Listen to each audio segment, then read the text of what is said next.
अदिति चौहान, जी ma'am आपका पास भैया नहीं चाहिए प्लीज। मैम अगर आपको नहीं चाहिए तो आपने जहाँ से ऑर्डर किया है वहाँ से आप रिटर्न रिक्वेस्ट डाल दीजिए, वापस हो जाएगा। पर यहाँ तो आपको लेना पड़ेगा। ठीक है दीजिए। मैम हाँ एक गिलास पानी मिलेगा? भैया आप कहीं और पी लो पानी प्लीज। मैम बहुत ज़ोरों की प्यास लगी है। ठीक है लाती हूँ।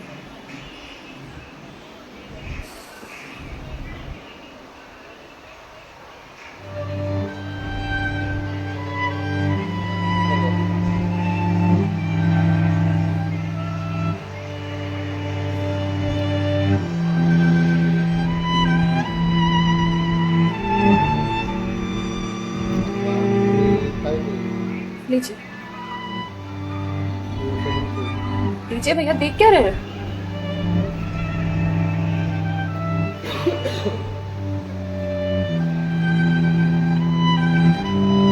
मैम आपको कोई दिक्कत है? मतलब आप किसी परेशानी में हैं? भैया पानी पीकर गिलास दीजिए आप। मैम छोटा मुँह बड़ी बात कह रहा हूँ, पर अगर आप किसी परेशानी में हैं तो आप मुझे बता सकती हैं। भैया आप पानी पीजिए, ज्यादा समाज से भी मत बनिए। मैम दुख बांटने से कम होता है। अच्छा, और आपको किसने कहा कि मैं दुखी हूँ? मैम अगर आप दुखी नहीं हैं तो फिर वो फंदा क्यों लगा रखा है? मैम मैंने सुना है खुशियाँ बांटने से बढ़ती हैं और दुख बांटने से कम होता है। मैम बड़े से बड़ा दुख कम हो जाता है अगर आपके पास कोई सुनने वाला हो। मैम प्लीज़ मैम रोइए मत मैम देखिए ये तो मुझे नहीं पता कि आपको क्या परेशानी है, पर अगर आप मुझे बताएंगे तो शायद मैं कोई सोल्यूशन निकाल पाऊँ। नहीं, कोई मेरे लिए कुछ नहीं कर सकता। मेरे पास अब मरने के अलावा कोई ऑप्शन नहीं है। मैम ऑप्शन तो ढूंढने से मिलता है ना। आप एक बार मुझे बताइए ना, शायद मैं कोई जीने का ऑप्शन ढूंढ पाऊँ आपके लिए। क्यों बताऊँ तुम्हें? क्या कर लोगे तुम? मैंने बोला ना, मेरी हेल्प कोई नहीं कर सकता है। मैम आप अगर मुझे नहीं बताएंगे तो मैं वैसे भी कुछ नहीं कर पाऊंगा, पर अगर आप मुझे बताएंगे तो शायद मैं कोई हल निकाल पाऊँ। और अगर कोई हल नहीं निकला तो आप तो वैसे भी सुसाइड करने जा रही थी, तो जाने से पहले अपना दुख मुझे बताते जाइए प्लीज़। Please ma'am.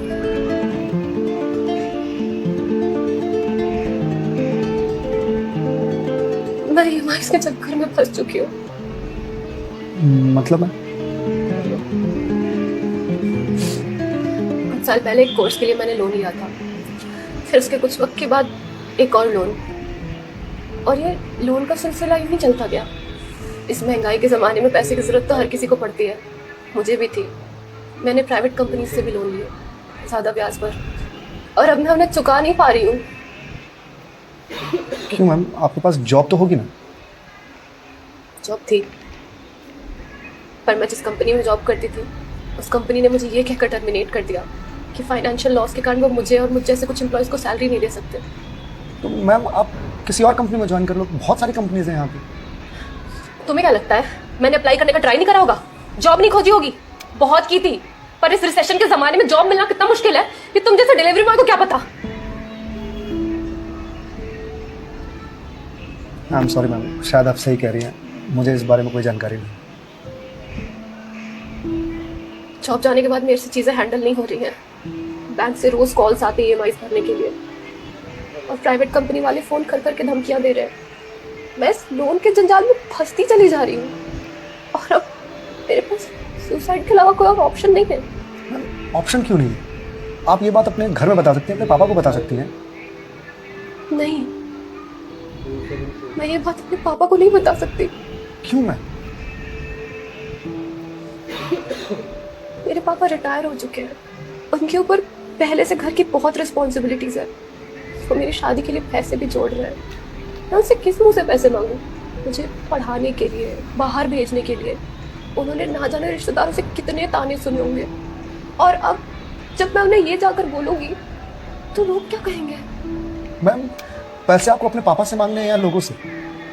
पापा से लेने हैं। तो फिर अब लोगों का क्या है, लोगों का तो काम है कहना, वो तो कहते रहेंगे। पर मैं किस मुंह से जाके अपने पापा को ये बोलूं, किस मुंह से मांगू पैसे उनसे?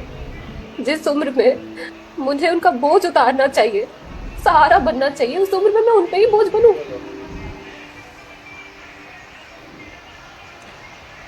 मैम एक बात बताएंगे, बचपन में आपकी सबसे फेवरेट चीज़ क्या थी?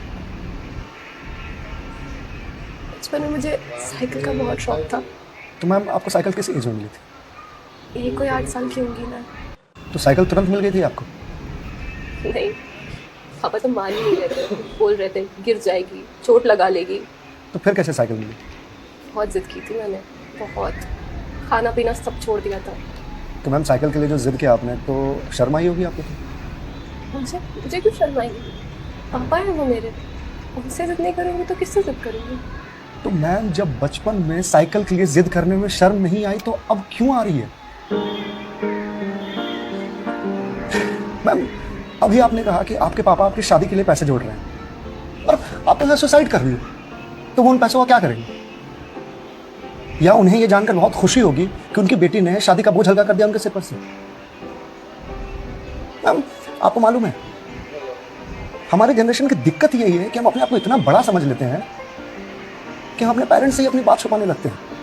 कभी ये कहकर कि पापा मम्मी नहीं समझेंगे, या कभी ये कहकर कि मैं उन्हें परेशान नहीं करना चाहती, या कभी ये कहकर कि हम दोनों की सोच नहीं मिलती। एक बार आप अपनी दिक्कत अगर अपने पेरेंट्स से शेयर कीजिएगा ना, तो आपको जीवन में फिर कभी सुसाइड करने की जरूरत नहीं पड़ेगी, या मेरे जैसे किसी अनजान से अपनी बात शेयर करने की जरूरत नहीं पड़ेगी। प्लीज मैम एक बार शेयर करके देखिए, उनसे बेहतर दोस्त इस दुनिया में कोई नहीं हो सकता। प्लीज मैम एक बार ट्राई कीजिए, प्लीज मैम।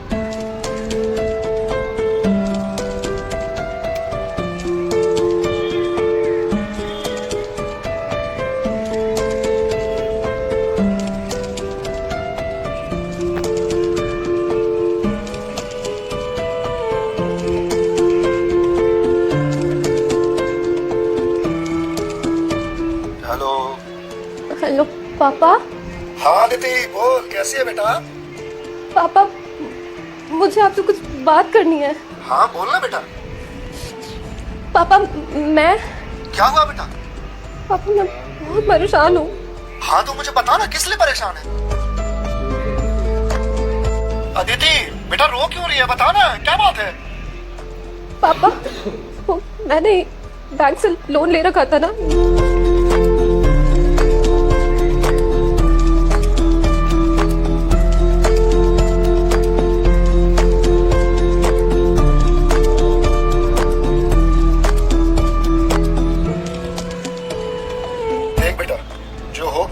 सो हो गया, तू चिंता मत कर, मैं हूं ना, अभी तेरा बाप जिंदा है, मैं काम करता हूं, मैं कल ही तेरे पास आता हूं, तो बिल्कुल भी चिंता मत कर। हाँ पापा आप प्लीज आ जाइए। देखा मैं, आपके पापा आपके एक फोन पर यहाँ आने को तैयार हो गए, और आप इतने दिनों से अकेले सफर कर रहे हैं। मैम मम्मी पापा से बढ़िया दोस्त कोई हो ही नहीं सकता, आप एक बार उन्हें दोस्त बना करके तो देखिए। आप सही कह रहे हैं भैया, मम्मी पापा से अच्छा दोस्त कोई नहीं हो सकता है। Thank you. It's okay ma'am, ये लीजिए क्लास। वंस अगेन भैया thank you so much. It's okay, bye. Ma'am ji मेरे पास आपके लिए कुछ है, यही रुकिएगा, मैं थोड़ी देर में आता हूँ।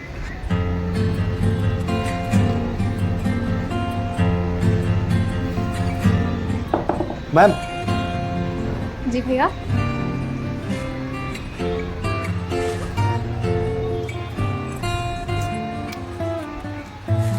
मैम ये आपके लिए। भगवद गीता। जी मैम 2020 का साल मेरे लिए बहुत बुरा था। कोरोना में मेरी जॉब चली गई। पहले के कुछ महीने जो थे वो तो सेविंग्स से निकल गए, लेकिन उसके बाद के कुछ महीने बहुत ज़्यादा टफ थे। मेरे ऊपर भी आपकी तरह बहुत सारे EMIs थे जो मैं पे नहीं कर पा रहा था, जिस वजह से मैं बहुत परेशान था और सुसाइड करने की सोचने लगा था। और एक दिन तो सुसाइड करने निकल भी गया था, लेकिन पापा ने मुझे पकड़ लिया। पहले तो बहुत डांटा, फिर उसके बाद सीने से लगा करके कहा कि तो चिंता क्यों करता है, मैं हूं ना। उन्होंने ही मेरे सारे बिल्स पे किए। और उसके बाद ये भगवत गीता दिया मुझे और बोला बेटा जीवन में जब भी कोई परेशानी आए, किसी चीज़ का हल ना मिले तो ये पढ़ लेना, इसमें जीवन की सारी परेशानियों का हल तुझे मिल जाएगा। और मैम वो दिन है और आज का दिन है। आज जिस कंपनी से मैं आपको डिलीवरी करने के लिए आया हूँ वो मेरी ही कंपनी है। आपकी अपनी कंपनी है? जी मैम, कोरोना के बाद मैंने अपना स्टार्टअप शुरू कर दिया था जॉब जाने के लिए, क्योंकि जॉब मिल ही नहीं रही थी। तो अगर आपकी कंपनी है तो फिर ये डिलीवरीज आप क्यों कर रहे हैं? मैम मुझे अच्छा लगता है अपना काम खुद करना, और शुरुआत तो मैंने अकेले से ही किया था ना। आज भी जब मन करता है तो निकल जाता हूँ डिलीवरी करने के लिए। और देखिए आज तो निकलना मेरा सफल रहा, आपसे मुलाकात हो गई, और जो सीख मुझे भगवत गीता से मिली वो मुझे आपको देने का मौका मिला। मैम वैसे तो बहुत सारी बातें हैं इसमें सीखने की, पर जो सबसे अच्छी बात मुझे लगती है वो ये कि जो समय है ना ये कभी एक सा नहीं रहता। आज बुरा समय है तो कल अच्छा समय ज़रूर आएगा, आज अंधकार है तो कल सवेरा ज़रूर आएगा। इसलिए कभी भी अच्छे समय में इतराना नहीं चाहिए और बुरे समय में विचलित नहीं होना चाहिए। समय है, कट जाएगा। मैम इस एक थॉट ने मेरी पूरी ज़िंदगी बदल दी। मैम तो अब आप पढ़िए इसको, देखिए शायद आपको कुछ और मिल जाए, पर मैम जो भी मिले उसे लोगों से शेयर ज़रूर कीजिए, क्योंकि कहते हैं ना ज्ञान बांटने से बढ़ता है। Thank you.